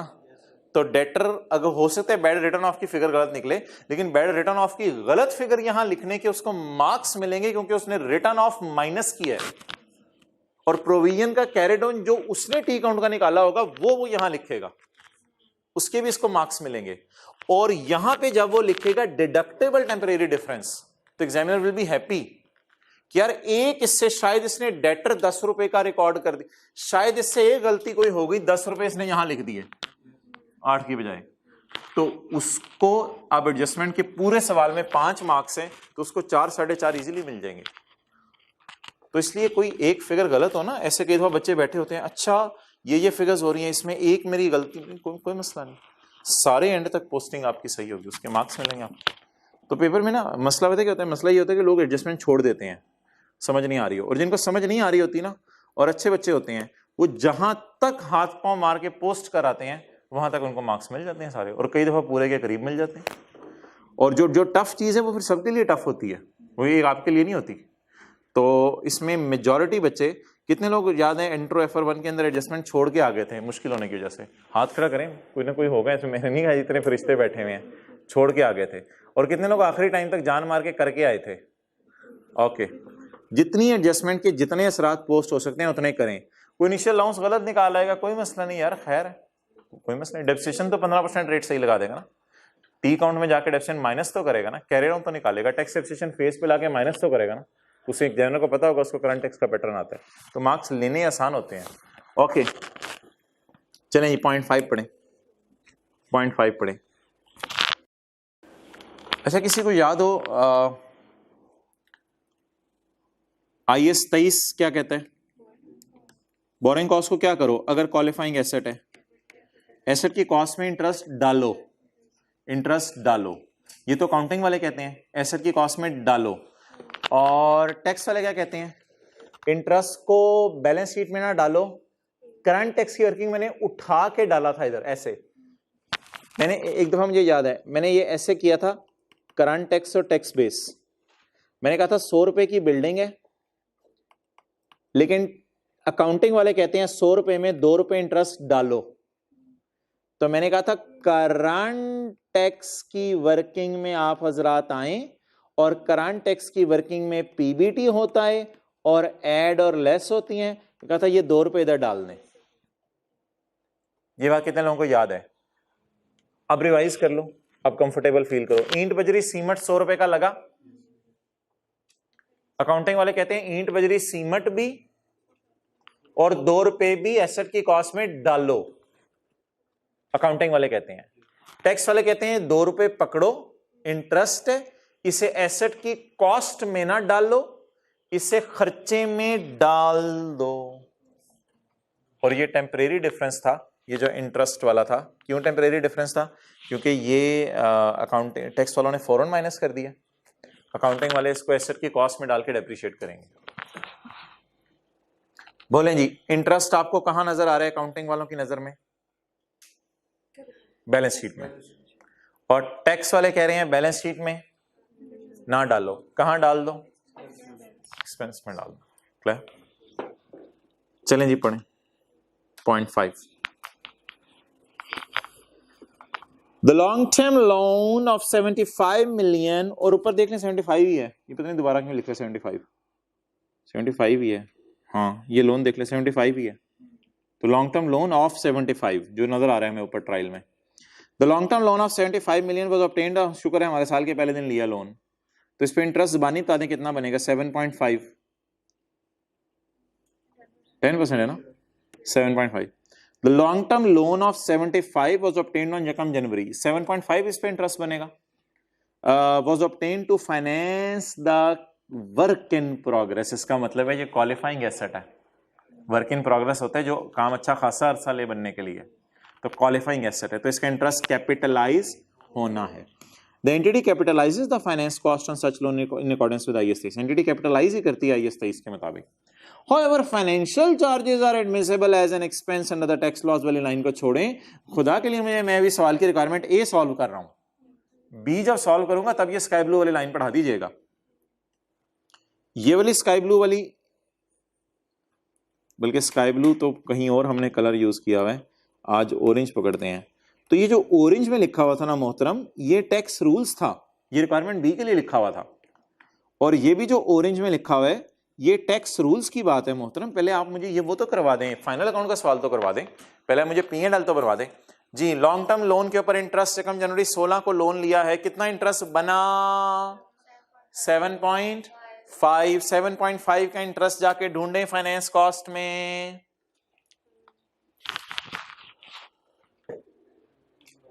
फाइनेंस कॉस्ट नजर ही नहीं आ रही।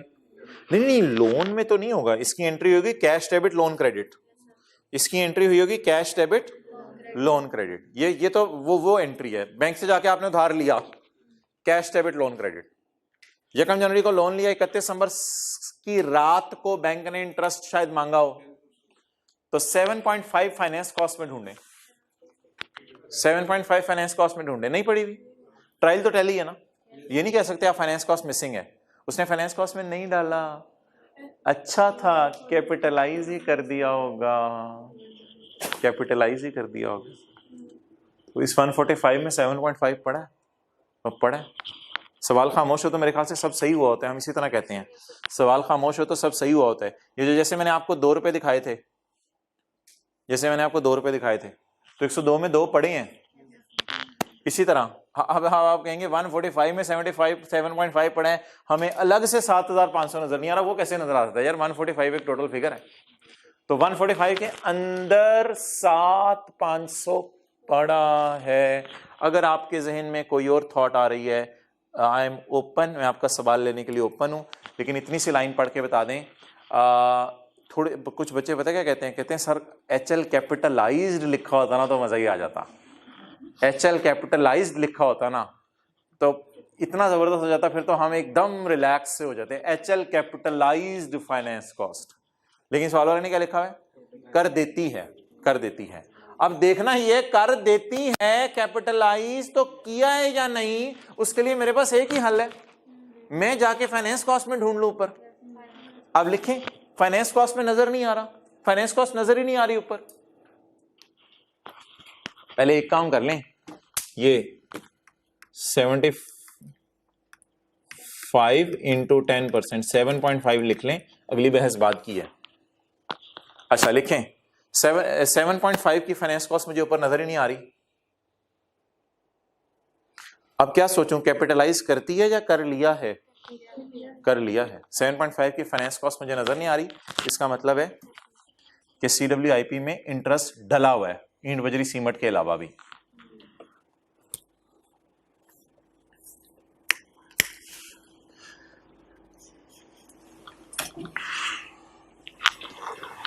जी हजरात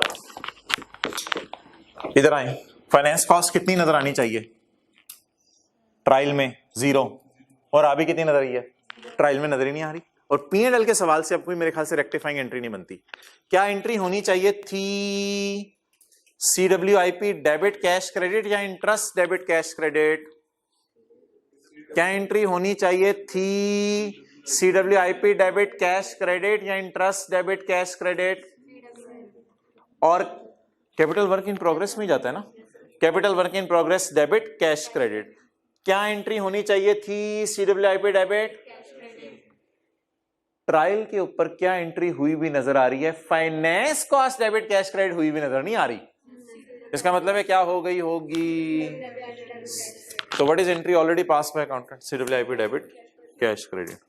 अच्छा कुछ बच्चे ऐसे अजीब होते हैं, वो क्लास में बैठे सर हो सकता है इंटरेस्ट बुक ही ना हुआ हो, सर हो सकता है इंटरेस्ट, एक सवाल में असल में क्लास में लिखा होता है ना फाइनल अकाउंट के सवाल में, interest has not been booked, तो कहते हैं हो सकता है इंटरेस्ट बुक ही ना हुआ हो, तो भाई वो तो फिर सवाल में बताएगा ना, तो सवाल में बताएगा however interest has not been book, फिर तो हम पूरी एंट्री करेंगे CWIP debit interest payable credit, फिर तो वो एंट्री मैं आपको कर देता।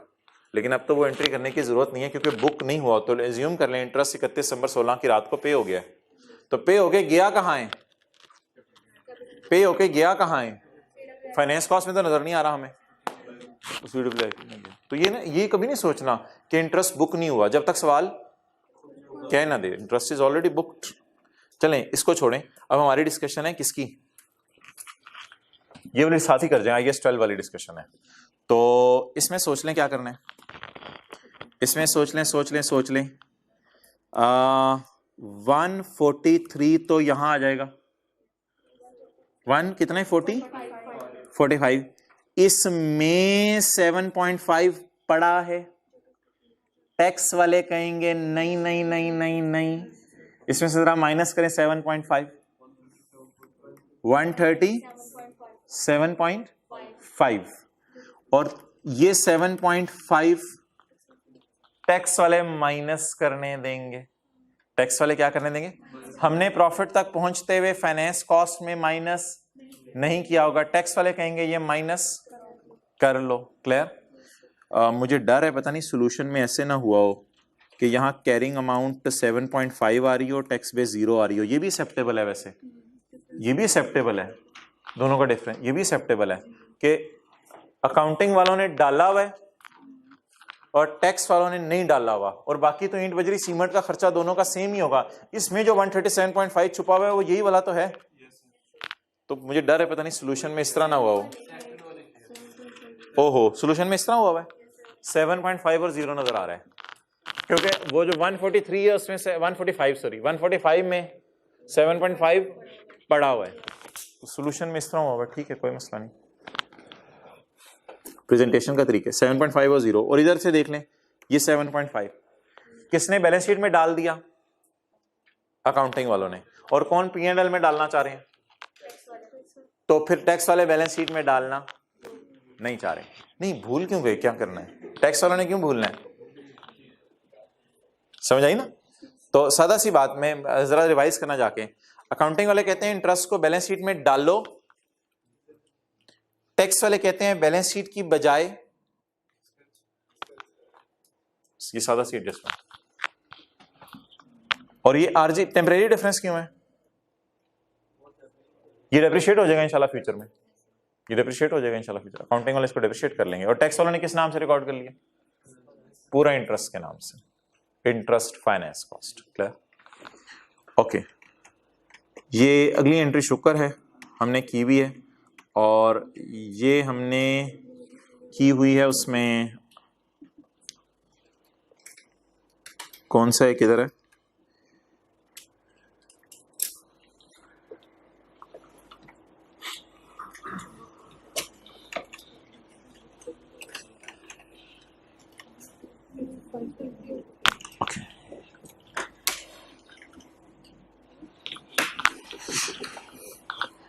ये जरा आपने ना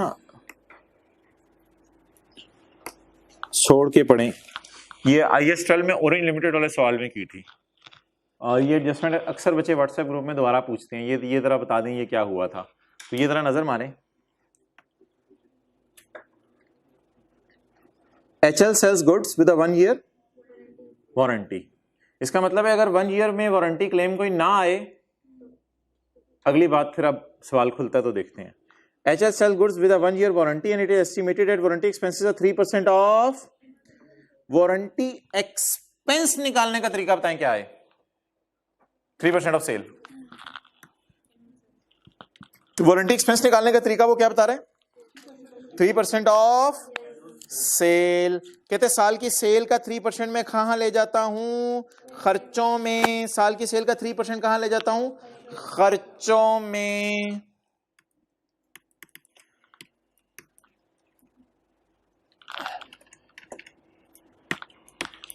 अच्छा चलें आगे पढ़ें आप। Actual payments during the year against warranty claims were, claims of the trust were 2.5 and 8 million respectively। ये क्या मतलब है, actual payments during the year against warranty claims of during the current year, इस साल जिनको बेचे वो भी आ गए, और पिछले साल वाले कितने आए, 8 आ गए। क्लियर? ओके, अब आप ऐसा करें, उधर जाएं ट्रायल में, और ट्रायल में जाके इसका मुझे जरा BD बताएं, BD कितना आ रहा है, कितना आ रहा है BD, 10,000। तो अकाउंट बनाई, वर्किंग नंबर कौन सी बनेगी, वर्किंग 7 बनेगी।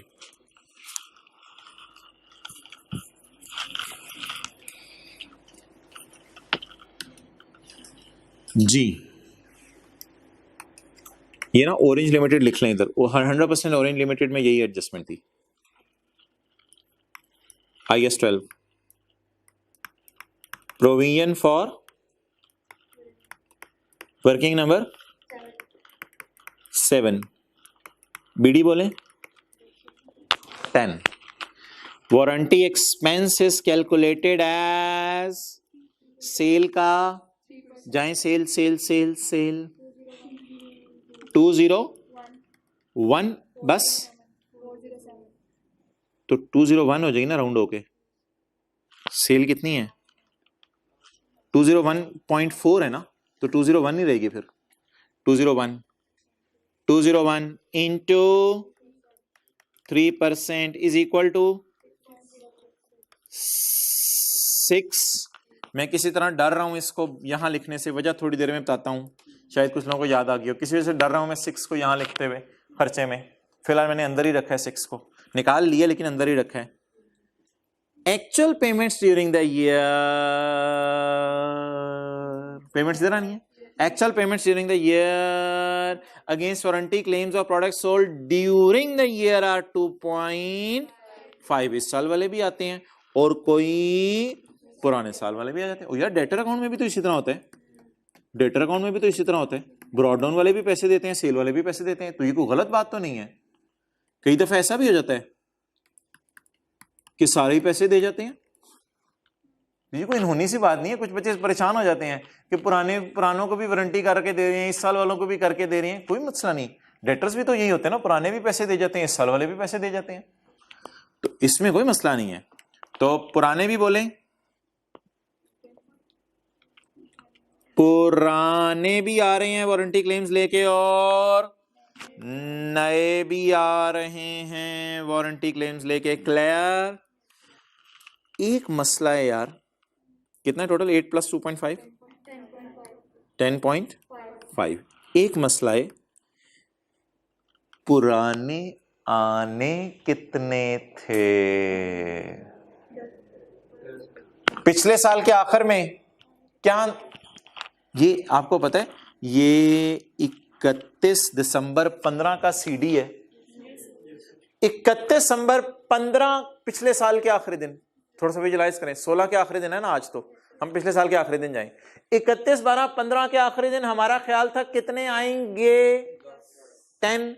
वो जो 10 आएंगे उस 10 में से कितने आ गए? 2 कभी नहीं आ सकते, 5-10 मिनट मैक्सिमम। 2 कभी नहीं आ सकते। क्यों नहीं आ सकते 2? बोले बोले बोले, साल की वारंटी एक्सपायर होगी उनकी, साल की वारंटी उनकी एक्सपायर होगी। तो एक खुशी हमने रिकॉर्ड की थी इस साइड पे। कितने आने थे? 10। कितने आए? कितने आ ही नहीं सकते? 2। अब ये 2 की खुशी है, इस 2 की खुशी रिकॉर्ड करें खर्चों को कम करके, तो खर्चा रिकॉर्ड होगा कितने से? 4 से। अब ये वाली बातें मैं कहता होता हूं, खुदा ना खास्ता किसी को 2 यहां माइनस करना भूल गया, यार क्या हो गया? कुछ नहीं हो गया, खैर है। तो पेपर में इंसान है, गलती हो जाती है, कुछ नहीं हो जाता। कोई एक फिगर फिर आगे सारे मार्क्स नहीं उसके मुताबिक कटते। अच्छा जी, हाँ यार आपकी बात सही है, उस साइड पे भी रिकॉर्ड कर सकते हैं खुशी, लेकिन ना असल में ना IAS 12 की वर्किंग्स आपको आसान हो जाएंगी अगर इस तरह चलोगे तो। अच्छा जी, तो ये वो एडजस्टमेंट है, कितने लोगों को याद आई है ये एडजस्टमेंट? कितने लोग आ सकते थे 30/15 की रात को? 10। 31 दिसंबर 15 की रात को कितने आए? कितने आ ही नहीं सकते? 2 आ ही नहीं सकते। ओके, आप बता दें कैरी डाउन कितना है? 3.5।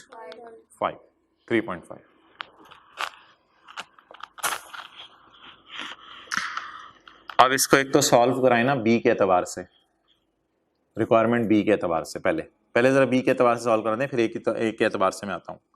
बी के एतबार से सॉल्व करें। आपको पता है ना ये 4 ऐड हो जाने और 10.5 लेस हो जाने, 4 ऐड हो जाने 10.5 लेस हो जाने, और बैलेंस शीट में ये 3.5 और 0 चला जाना, वो 3.5 और 0 चले जाने। क्लियर? ओके यार, मैं आज आपको ना पहली दफा ओरिजिनल एंट्रीज करवा रहा हूं, आपको पहली दफा ओरिजिनल एंट्रीज करवा रहा हूं। Original entry, warranty expense debit, good good good good, provision credit 4 से। एक और ओरिजिनल एंट्री करवाएं, एक और ओरिजिनल एंट्री करवाएं, प्रोविजन डेबिट 10.5, कैश क्रेडिट कितने से? ये दोनों ओरिजिनल एंट्रीज हैं, ये दोनों ओरिजिनल एंट्रीज हैं। देखें देखें देखें देखें देखें देखें देखें देखें, these payments have been debited in admin expenses. Payments have been debited in admin. Payments have been debited in admin. कहता है मैंने पेमेंट्स को एडमिन में रिकॉर्ड कर दिया है। चाचे सेल का 3% डालना था, ओए मैंने तो पेमेंट्स को रिकॉर्ड कर दिया है।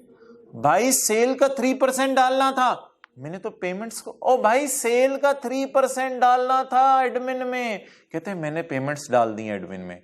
ओ भाई पेमेंट्स नहीं एडमिन में जाती, पेमेंट्स की एंट्री होती है लायबिलिटी डेबिट कैश क्रेडिट। ऐसा ही है ना, क्रेडिटर्स की पेमेंट्स जाती हैं, नहीं नहीं नहीं, क्रेडिटर्स की परचेजेस जाती हैं P&L में। क्रेडिटर कितना का अकाउंट है ये? Creditor brought down purchase cash carry down, purchase जाती है ना P&L में। तो इस अकाउंट की पेमेंट्स जाती हैं P&L में या खर्चे वाली साइड? सेल का 3% जाना चाहिए P&L में, नेट ऑफ 2 मुझे पता है, सेल का 3% जाना चाहिए P&L में, वो क्या ले गया? तो अब तो हम ना इसको IAS 12 के एतबार से नहीं, फाइनल अकाउंट के एतबार से समझने लगे एडजस्टमेंट को। तो रॉन्ग एंट्री। अच्छा मुझे बताएं, उस शहजादे ने अगर पेमेंट्स को खर्चे में डाला है तो सेल के 3% को भी खर्चे में डाला होगा? ये बता देना है मुझे, उसने पेमेंट्स को खर्चे में डाला है तो सेल के 3% को भी खर्चे में डाला होगा? नहीं यार, डबल तो नहीं चीजें डाली होंगी ना। उसके अकाउंटेंट के जरा जूते पहन के सोचे, वो क्या कर रहा है? पेमेंट को खर्चे में डाल रहा है, तो फिर क्या नहीं कर रहा होगा जो करना चाहिए था? तो इसका मतलब है इसका तो उसको पता ही नहीं कोई स्टोरी कि सेल का 3% भी खर्चे में जाता है, और वो डाल कहाँ रहा है? तो हम भी कोई नहीं, एडमिन में ही चीज़ों को लेके चल पड़ते हैं। एडमिन डेबिट प्रोविजन क्रेडिट होना चाहिए था। और आप बता दें जी, अकाउंटेंट ने इसको खर्चे में डाला है एडमिन डेबिट कैश क्रेडिट कितने से? Payment have been debited in खर्चे। अब आप रेक्टिफाइंग एंट्री मुझे बता दें फाइनल अकाउंट के एतबार से, फाइनल अकाउंट के एतबार से कितना? नहीं आप रेक्टिफाइंग एंट्रीज मुझे पता है बना लेंगे, वो रेक्टिफाइंग एंट्रीज आपको बनाने को दिल चाह रहा है वो बना लें।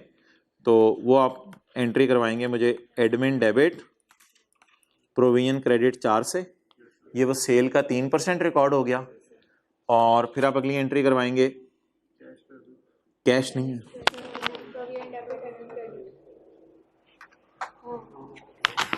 प्रोविजन डेबिट एडमिन क्रेडिट कितने से? अब ये प्योर इंट्रो की क्लास वाली बातें शुरू होगी। 10.5, अगर उसने पेमेंट्स को खर्चे में डाला है तो किसको नहीं डाला होगा? सेल के 3% को। लिख लें, अगर उसने पेमेंट को खर्चे में डाला है तो सेल के 3% को खर्चे में नहीं डाला होगा।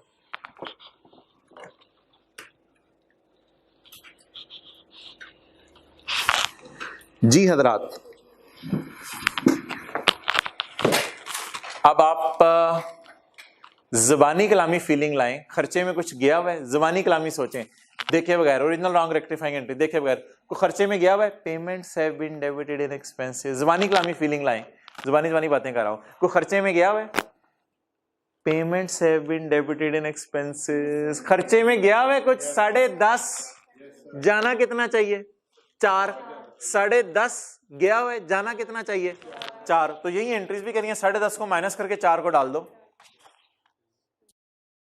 अगर इतनी लंबी चौड़ी साइंस आपने नहीं करनी थी तो पेपर में ज़बानी सोचें, payments have been debited in expenses, payments चली गई हैं एडमिन खर्चों में, जानी क्या चाहिए थी? उल्टा दें 10.5 को, रॉन्ग को उल्टा दें, ओरिजिनल को रिकॉर्ड कर दें। तो 10.5 को उल्टा दें, गलती से वो पेमेंट्स ले गया हुआ है, माइनस 10.5 प्लस 4। ओके, ये फाइनल अकाउंट के सवाल के एतबार से पोस्ट हो गया। हैविंग सेड ऑल दिस, अब आखिरी लम्हात सवाल के चल रहे हैं। यहां से सेल आप सवाल से उठाएंगे, कॉस्ट ऑफ सेल सवाल से उठाएंगे, ट्रायल वाली। अदर इनकम पता नहीं, मेरे नहीं ख्याल कोई है, एडमिन सवाल से उठाएंगे। अदर एक्सपेंसेस आपने खुद लिखे हैं, ये आ जाएगा पीबीटी। इस पीबीटी को अब आप ले जाएंगे करंट टैक्स व्यू। लेकिन खुदा ना खास्ता पीबीटी ना भी निकल सका और पेपर छीनने का टाइम हुआ तो ये सारी फिगर्स आपने पोस्ट करानी है। ये पीबीटी उठा लिया, पीबीटी से चलते चलते ये टैक्सेबल प्रॉफिट आ गया, ये सीटीई आ गया, ये 12.1 अब रूट होके, ये 12.1 अब रूट होके कहां जाएगा, यहां चला जाएगा। ये 12.1 रूट होके यहां चला जाएगा। क्लियर? आखिरी बात प्लीज बताना है, व्हाट, ये जो carrying amount tax base, what is this?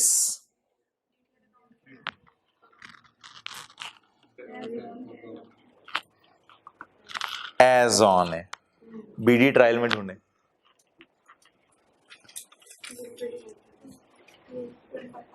मुझे कहते कैसे पता चला ये बीडी है? यार वो कंप्यूट करा रहे हैं मेरे से डेफर्ड टैक्स, तो फिर ट्रायल में बीडी ही दिया होगा ना। तो ये कैरी डाउन आ गया 24.9, बीडी किधर है? ट्रायल में कितना? वो ट्रायल से मिल गया, कैरी डाउन ये आ गया। इसकी एंट्री बताएं, डीटीएल, डीटी टैक्स एक्सपेंस कम हो रहा है, एक्सपेंस कम होना। अब ये रूट होके, अल्लाह करे मैंने यहां पार्ट बी लिखा हो, हाँ शुक्र है लिखा हुआ है, ये वर्किंग से नहीं आ रही चीजें, ये पार्ट बी है सवाल का, पार्ट बी से 0.2। तो हमने होल्ड पे डाल दिया था सवाल यहां तक, फिर हम सैर करने चले गए थे करंट और डेफर्ड टैक्स की, फिर वहां से फिगर्स उठा के वापस आए, इधर पोस्ट की, अब आपका प्रॉफिट आफ्टर टैक्स निकला। ठीक है जी, ओवर। अस्सलाम।